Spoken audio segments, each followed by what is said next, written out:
오늘 보실 말씀은 창세기 39장 1절에서 23절 말씀입니다. 우리 그 중에서 19절과 23절만 함께 봉독하도록 하겠습니다. 창세기 39장 19절에서 23절 말씀입니다. 제가 먼저 19절 읽겠습니다. 그의 주인이 자기 아내가 자기에게 이르기를 당신의 종이 내게 이같이 행하였다 하는 말을 듣고 심히 노한지라.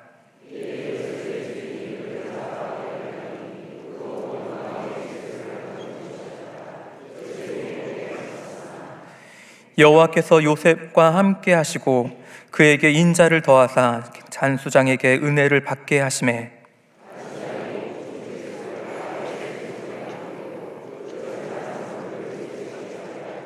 같이 읽겠습니다.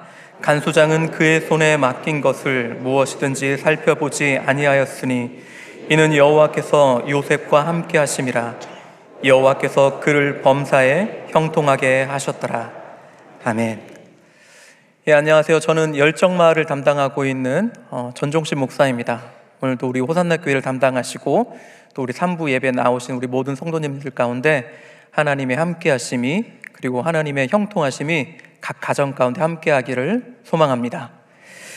그와 같은 의미로 옆에 있는 우리 성도들과 함께 이렇게 인사했으면 좋겠는데요. 하나님이 함께하십니다 라고 이 시간 함께 인사 나누겠습니다. 하나님이 함께하십니다. 하나님이 여러분과 함께하십니다. 아멘. 예, 어느덧 가을이 다 지나가고 새로운 계절을 맞이할 때가 오고 있습니다. 얼마 남지 않은 이 소중한 가을의 끝자락에 귀중한 추억들을, 아름다운 추억을 남길 수 있는 여러분이 되었으면 좋겠습니다. 성도 여러분, 혹시 이런 경험 해보신 적 있으십니까? 예전에는 그냥 무심히 지나갔던 가을 저녁 노을이었는데 어느 날은 문득 가슴을 몽글몽글하게 만드는 때가 있습니다. 이렇게 붉게 물든 그 가을 노을을 바라보면서 우리가 좋아하는 찬양이나 어떤 노래를 듣게 되어질 때 나도 모르게 눈시울이 뜨거워질 때가 있죠. 그렇게 그 노래와 또 그 풍경을 바라보면서 감상에 잠기게 되었을 때 우리는 그 시간이 우리의 마음 가운데 오래 지속되기를, 또 그 아름다운 시간이 내 마음 가운데 영원하기를 기억할 때가 있습니다. 바로 하나님이 주신 그 자연과 또 하나님이 지금껏 인도해 주신 나의 인생을 바라보면서 감사하고 또 감동하게 되어지는 것입니다. 그런데요, 반대로 마음이 힘들고 모든 것이 어렵게 되어질 때 오히려 이 가을 풍경이 내 마음을 더 어렵게 만들 때가 있습니다. 다른 사람들은 행복하게 그 시간을 보내는 것 같은데 꼭 나만 이렇게 힘든 시간을 보내는 것 같기 때문에 그렇습니다. 그리고 이런 우울한 마음이 계속되어지게 됐을 때 우리는 나도 모르게 나 혼자만 이 세상에 존재하는 것 같은 그런 마음이 들 때가 있다라는 것이죠. 그럴 때 성도 여러분은 어떻게 하십니까? 나 혼자만 이 세상에 있는 것 같은, 나 혼자만 괴로운 것 같은 그 마음이 들 때 여러분들은 어떻게 하십니까? 다른 사람들은 희망찬 새해를 기다리며 이 가을의 끝자락을 넘기고 있는데 나는 그런 희망을 찾지 못하고 그저 홀로 있었을 때 여러분은 어떻게 하시겠습니까? 오늘 우리가 살펴보게 되어질 성경 말씀에 한 인물이 등장하고 있습니다. 그는 쓸쓸한 마음으로 가을 하늘을 바라볼 것 같은 우리와는 다르게 전혀 다른 모습으로 오늘 하늘을 바라보고 있습니다.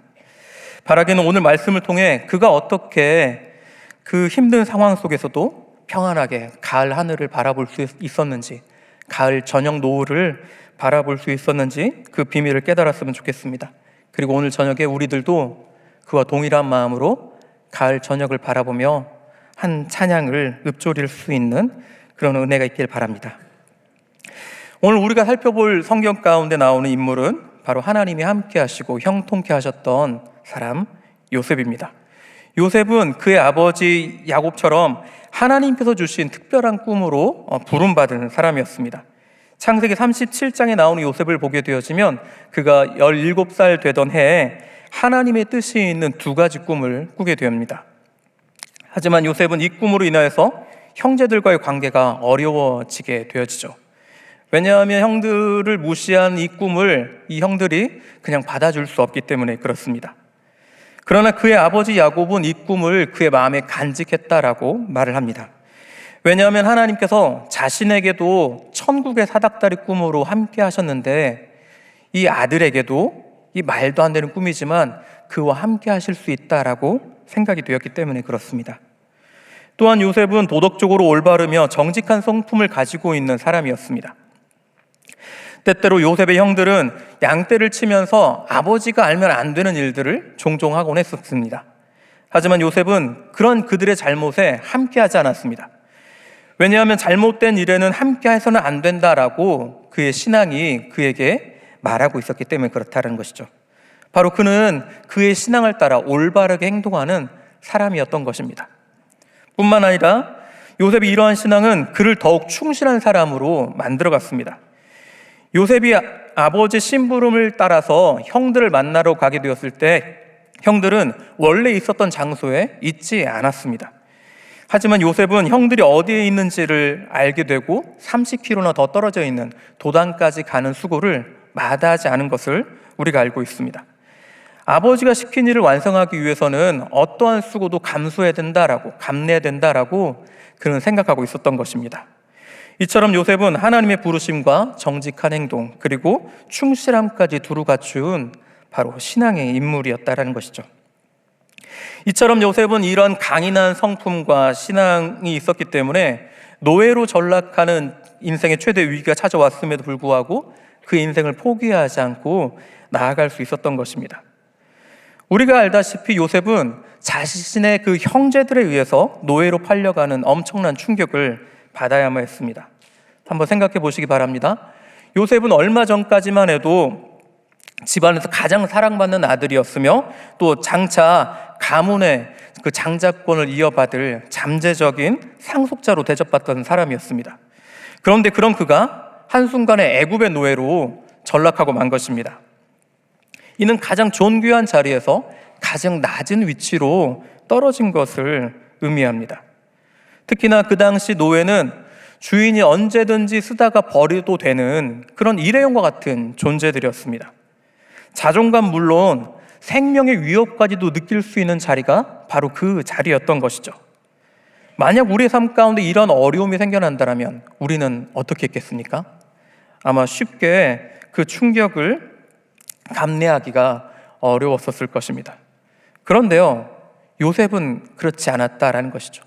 요셉은 이와 같은 충격이 왔음에도 불구하고 이와 같은 어려움이 왔었음에도 불구하고 다른 모습으로 이 모습들을, 이 상황을 받아들이고 있었다라는 것입니다. 모든 것이 뒤바뀌고 절망적인 상황이 되었음에도 불구하고 요셉은 그의 인생을 포기하지 않은 것이죠. 오히려 노예로서 자신에게 주어진 일들을 감당하며 충실하게 살아가기 시작한 것입니다. 그리고 하나님은 그런 그와 함께 하셨다라고 말하고 있습니다. 정직하고 또 충실하게 종으로 살아가는 그 요셉에게 하나님이 함께 해주실 때 어떤 일이 펼쳐질까요? 그거에 대해서 창세기 39장 2절과 3절에 이렇게 말씀하고 있습니다. 우리 함께 읽도록 하겠습니다. 여호와께서 요셉과 함께 하심으로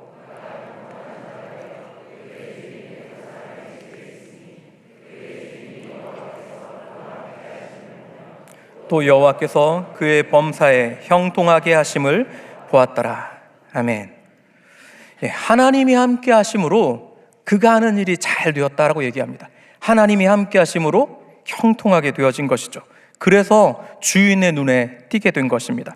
결국 그의 주인은 그 요셉이 믿는 그 하나님께서 그와 함께 하심을 보며 그가 하는 일을 잘 되게 하시는 일을 보면서 그를 가정총무로 세우게 된 것이죠. 이처럼 하나님의 함께 하심을 통하여서 또 형통함을 얻은 이 요셉은 단순한 히브리 노예에서 이제는 주인의 모든 것을 책임지는 가정 총무로 올라가게 된 것입니다. 하나님이 함께 하심으로 그는 최악의 위기에서 또 다른 기회를 얻게 된 것입니다. 그런데요, 여기서 우리가 한 가지 주목해야 될 사실이 있습니다. 요셉이 하나님의 그 은혜로 하나님이 함께 하심으로 가정 총무가 되었지만 사실 요셉이 노예로 산 기간은 총 10년 정도였습니다. 오늘 우리가 읽은 39장에서는 한 장을 통하여서 그 모든 과정들이 설명되고 있지만 요셉이 실제로 노예로서 살아가는 기간은 10년이었다라는 것이죠. 물론 그가 단순한 종의 신분에서 가정총무로 출세하게 되어지지만, 그러나 그가 얼마 만에 이 가정총무로 되었는지는 정확하게 알 수 없다라는 것입니다. 하지만 분명한 것은 그가 가정총무가 되어서 가정의 모든 것을 책임지게 되었을 때 얼마 지나지 않아서 그 집의 아내가, 여주인의 아내가 그를 유혹하기 시작하게 되었고 결국엔 누명을 쓰고 감옥에 가게 되었다는 사실입니다. 이는 요셉이 가정총무의 자리에 얼마 있지 않았다라는 것을 생각해 볼 수 있게 하는 것이죠. 즉 하나님이 주신 그 형통함의 결과로 가정총무가 되긴 했지만 우리가 생각하는 것처럼 단기간에 가정총무가 되어지는 것은 아니라는 것입니다.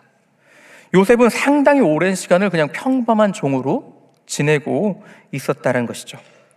이처럼 요셉은 종이 되어 오랫동안 고생했음에도 불구하고 불평하거나 포기하지 않고 자신의 인생을 묵묵히 살아간 것입니다. 아니, 열심히 종으로 살아간 것이죠.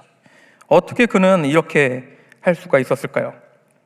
그것은 바로 그가 하는 일마다 잘 되는 일을 바라보면서 자신과 함께 하시는 하나님을 생각했기 때문에 그렇습니다. 비록 자신이 애굽의 종으로 팔려오게 되었지만 하나님은 여전히 자신과 함께하고 있다는 것을 자신의 일이 잘됨을 바라보면서 생각하게 된 것입니다. 그는 그렇게 하나님을 생각하면서 자신에게 주어진 그 종의 일을 감당했던 것이죠. 자신에게 주어진 그 일들을 감당하며 자신의 신앙을 따라, 자신의 성품을 따라 묵묵하게 그 일을 잘 감당한 것입니다. 여기서 우리는 요셉과 같은 신앙의 인물을 생각하면서 두 가지 사실을 생각하게 됩니다. 하나는 하나님께서는 참된 신앙인과 함께 하시면서 놀라운 일을 허락하신다라는 진리입니다.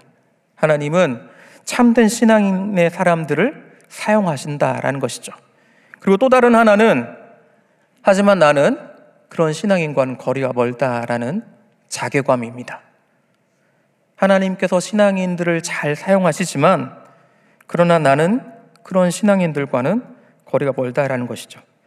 하나님의 능력과 그 은혜를 바라보면서 그와 같은 은혜가 내 마음 가운데도, 내 삶 가운데도 함께하기를 소망하지만 그러나 내 삶과 내 신앙을 생각해 볼 때 나의 모습이 연약하기 때문에, 그런 신앙과는 거리가 멀기 때문에 스스로 포기하고 마는 것입니다. 실제로 순수한 신앙심으로 하나님을 섬겼던 초대교회나 또 우리 초대 한국 기독교 역사를 보게 되어지면 하나님이 놀라운 능력으로 우리 믿음의 선조들과 함께 하시면서 펼치셨던 놀라운 일들을 알 수 있습니다.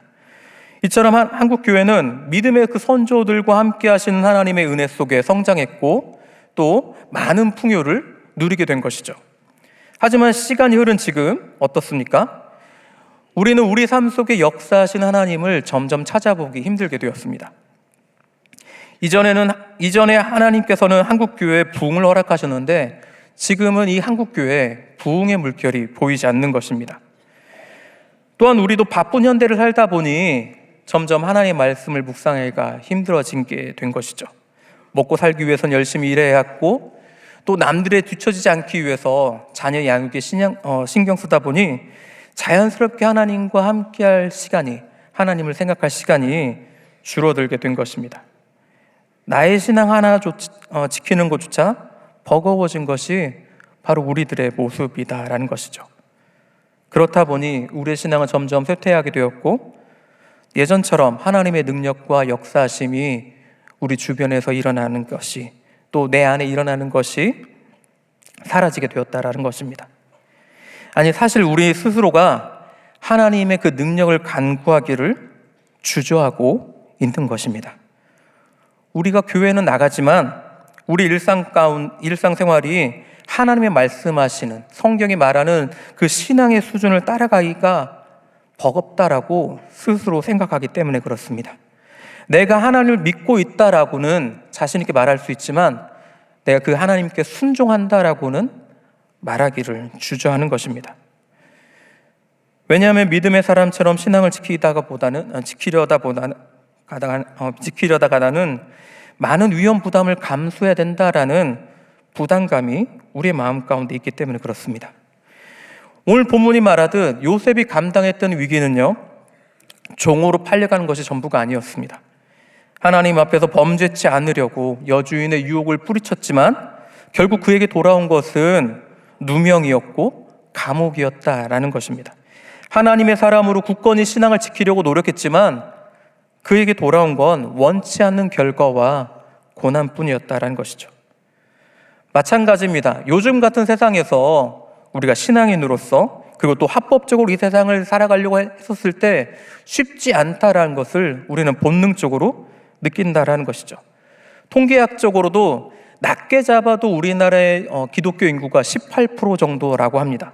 그런데요, 우리 주변에는 스스로 성도다라고 말을 하는 사람들을 찾아보기가 쉽지 않다라는 것입니다.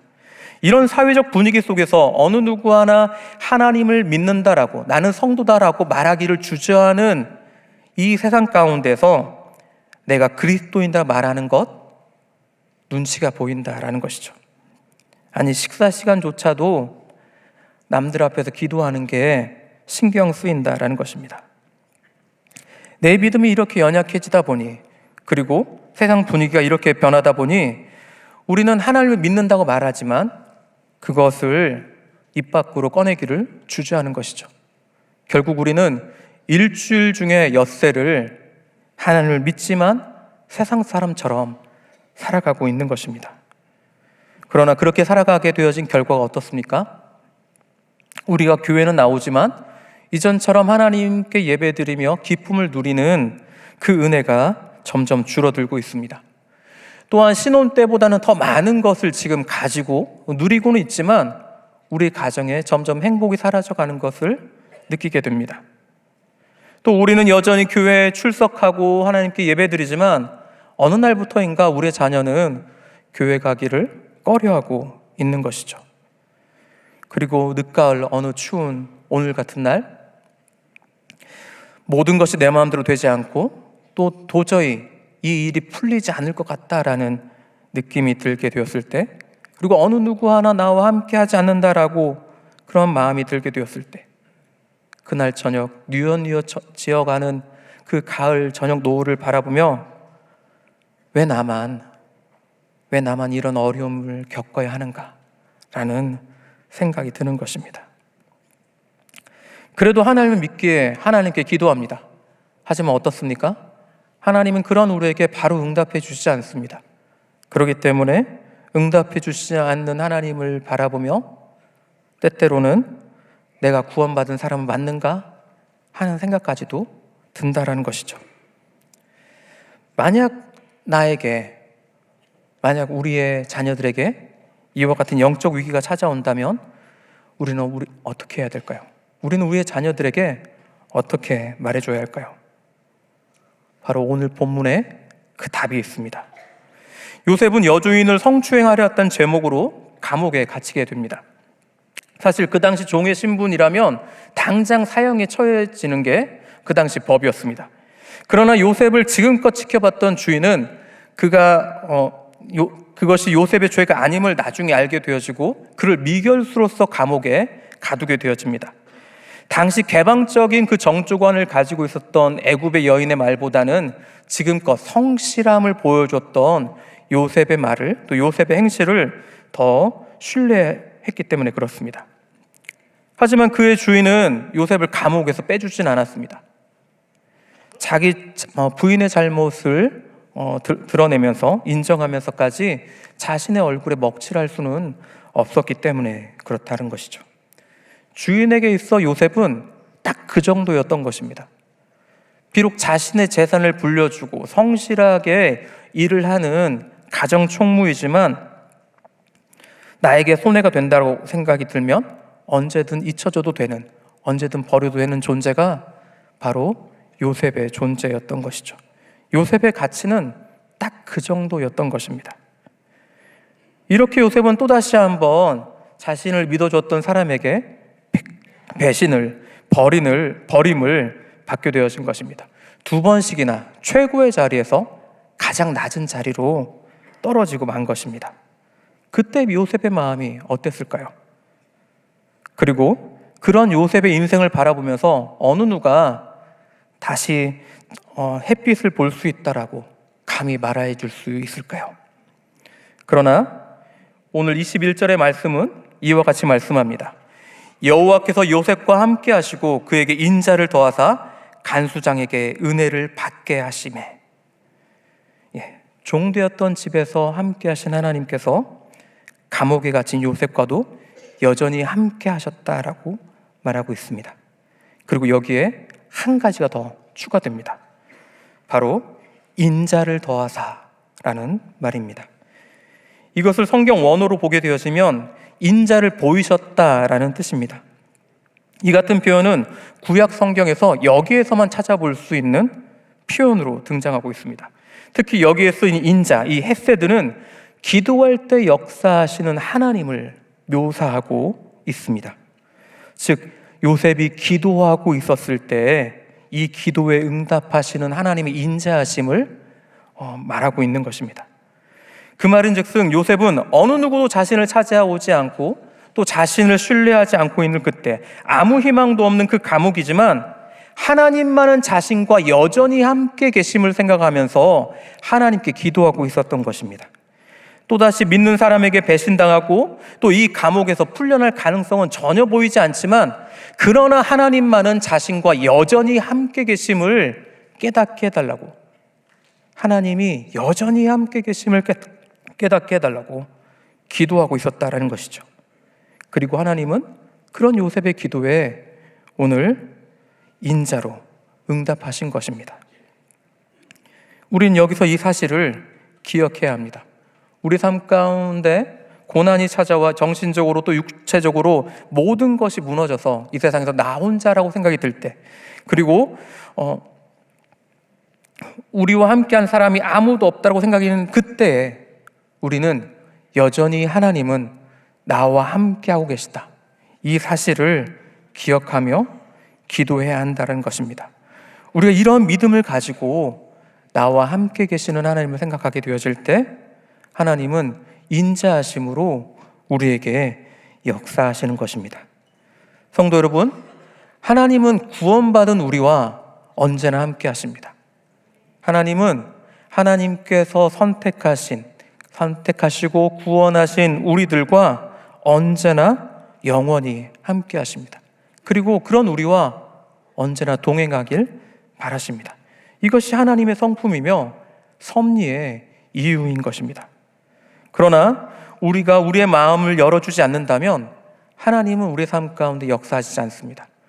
요한계시록 3장 20절에 말씀하는 것처럼 문 밖에 서서 두드리며 기다리실 뿐이다 라는 것이죠. 그러나 우리가 그분의 음성을 듣고 문을 열면 어떻게 되겠습니까? 그분이 우리 마음에 들어오셔서 역사하시고 인도해 주신다라는 것이죠. 성도 여러분, 요셉의 삶에 하나님의 형통하심이 있었던 것은 하나님이 그 요셉의 그 신앙심을 바라보면서 특별한 은혜를 주신 게 아닙니다. 요셉이 언제나 하나님을 받아들이며 그 가운데 살며 또 자신이 항상 하나님 앞에 서 있음을 생각하며 살았던 그 함께 계심의 신앙을 생각하며 살았던 그 믿음 때문에 그에게 함께 하신 것입니다. 비록 하나님께 순종하다가 위기가 찾아오지만 낙심치 않고 오히려 하나님이 자신과 함께 하심을 생각하며 그는 계속해서 살아간 것입니다. 그리고 이것이 바로 오늘 감옥에서 기도드리고 있는 요셉의 기도인 것이죠. 어느 누구도 요셉의 편을 들어주지 않고 함께 해주지 않는 그때 하나님은 요셉과 함께하고 있었던 것입니다. 그리고 그 요셉은 그 함께 하신 하나님을 깨닫게 해달라고 계속해서 기도하고 있었던 것이죠.